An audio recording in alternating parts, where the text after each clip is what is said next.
So, a very weird thing has developed with Donald Trump this week, and it involves a story that he apparently loves to tell, even though the man that the story is about is, of course, now living in fear that Donald Trump is, of course, going to release his name.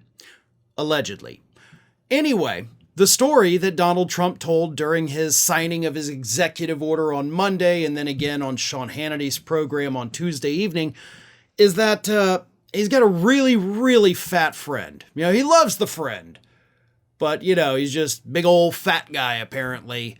And it's totally not him, right? It's definitely a separate person. But this person realized that when they were over in London and they got their, what Trump calls fat shot, it was only $88. But back here in the United States, it was $1,300. And it's because of this friend's story that Donald Trump decided, you know what, maybe we should lower drug prices here in the United States. So he signs his executive order, which will immediately be thrown out by the courts. Then he'll blame the liberal activist judges and say that Democrats are trying to keep drug prices high, which he did during his Truth Social post about the executive order. He did it during the press conference about the executive order, and he also did it on Sean Hannity. But all of that was kind of undermined by his story about his very wealthy, yet apparently can't afford a $1,300 shot, friend. So here is Trump. This is him on Hannity this week, telling this truly bizarre story that makes him just look like this crazy, senile old man. Take a look. I told the story today. It was well received. A friend of mine who's slightly overweight, to put it mildly, went to a drugstore in London, and he was able to get one of the fat shots. I call it the fat shots, the jabs, that you lose weight. By the way, a lot of people laugh at that. Some people get offended by. I don't get offended by anything. I'm just glad I didn't use his name. He's actually a very rich guy. He's a very successful guy. He's glad you didn't use his name. No, he's very happy. Oh. He knows exactly who I was talking about. He called. He said, that was interesting. He said he was very concerned that I might use his name. It might slip. No, he doesn't have to worry. But he went to London, and he bought this... Ozempic, Wegovy, one of those? I guess, yeah. I'm not sure which one. But he bought one of them, maybe Ozempic. Now, lowering prescription drug prices here in the United States is, of course, something that needs to happen. But it can only happen through an act of Congress basically putting price controls in place, unless you're doing it through Medicare or Medicaid. Now, the president, as Joe Biden did and Trump overturned, does have the authority to negotiate prices there. He does not have the authority to lower prescription drug prices for everybody else. I wish they did, but they don't. So he signs the executive order, as I explained earlier this week, in an attempt to get judges to overturn it so he can then shift the blame onto them for the high prescription drug costs. Democrats have legislation in the House and Senate to lower drug costs. If Trump were actually serious about it, he would be on the phone with every Republican in the House and Senate telling them to pass this bill. But he's not, because he's not actually serious about it.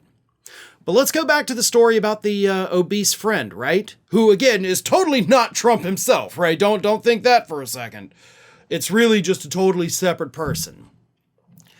First and foremost, the way you told the story is exceptionally insulting, not just to your friend, but to everybody. Because no, that's not just a fat shot. It's actually, most of them are for type 2 diabetes that happen to have the side effect of helping people lose weight, which is now what they're being off-labelly prescribed for, of course. But the demeaning, like Trump himself is obese. And he's sitting there talking about other people being overweight and out of shape and, oh, just so gross, look at this big fat person, right? It was a disgusting way to tell that story. He could have said that my friend went and had to go get medication. Didn't have to say the fat shot, but he loved to do it because, you know, it's a way of shaming people that he feels are unattractive, even though he falls into that category. And I know because so do I. Trust me. But that was a disturbing story. But don't worry.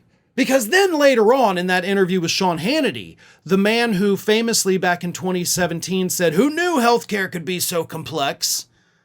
admitted that 8 years later, he finally understands healthcare. Take a look at this clip.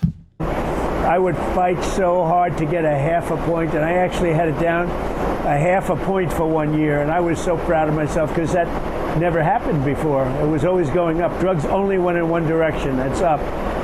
And now, after studying the industry, it's a very complex industry, but I figured it out, and I said it's not going to happen.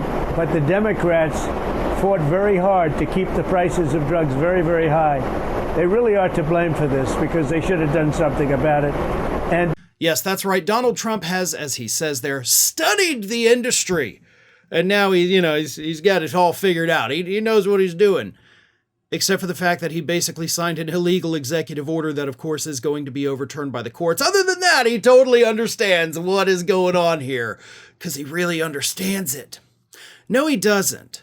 Because Donald Trump is still operating under the false belief that the reason Americans pay higher prices for drugs is because of research and development, because, as he pointed out multiple times this week alone, that's what the pharmaceutical industry tells him. So his argument is, well, why doesn't the rest of the world pay for research and development? They need to share some of that cost too. The fact of the matter is that 75% of the cost of developing new drugs, and that is, of course, on average across the board, is paid for by you and me, by the American taxpayers through funding and grants through the federal government. So we're paying for most of the R&D, not the drug companies. So right off the bat, Donald Trump fell for that lie and said, we'll spread the cost around. But here's the kicker. We essentially pay for our drugs twice, right? Our tax dollars are paying for the development of them, so they should be ours, but they're not. Then we pay astronomical prices at the pharmacy. None of it is because of research and development. The high cost of drugs these days is due to the fact that these companies are spending far more on advertising than they are on research and development. But that's going to change. Because what's this administration done? Robert F. Kennedy Jr. standing right next to Donald Trump as he's signing this order. What did they do? What did these idiots do? They cut the grants, they cut the funding, and they fired the government scientists working on these drugs. So now that cost will be shifted to the pharmaceutical companies, and then they will have no choice but to raise prices on us. Every move Trump has made has actually made drug prices higher for us. Like, again, rescinding the Biden executive order that actually lowered prescription drug prices. That was one of the first things he did getting in office. Screw that. We're raising the prices on you. Now he wants us to think that Democrats are keeping prices high and he's the one lowering them. His moves are going to make drug prices astronomical for us, because let's also not forget that he is putting a 25% tariff on our pharmaceutical goods coming into the United States. Many of them are, in fact, manufactured overseas, because that is where the home base of many of these drug companies are.